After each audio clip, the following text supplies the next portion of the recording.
மொழி தெரியாத ஒரு புதிய நகரத்துக்கு வந்திருக்கிறாள்.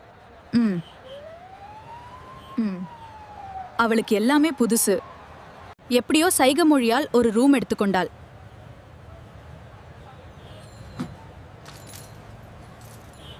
ரூம்ல இருந்தபோது ஒரு சின்ன செல்ஃபி எடுத்தாள்.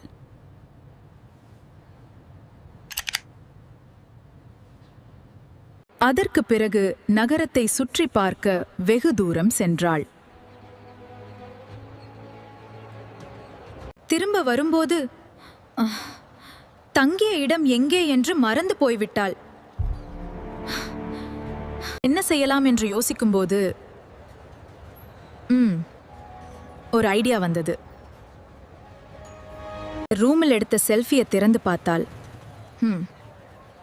அதிலிருந்த லொகேஷன் தகவலை பார்த்து அதை வைத்து சரியாக தனது ரூமுக்கு திரும்பி சென்றாள். சின்ன சிந்தனை பெரிய பிரச்சனையை தீர்க்கும். பதட்டப்படாமல் சிறிது நேரம் யோசிப்பதற்கு நேரம் ஒதுக்க வேண்டும். பெரிய பிரச்சனையை தீர்ந்துவிடும்.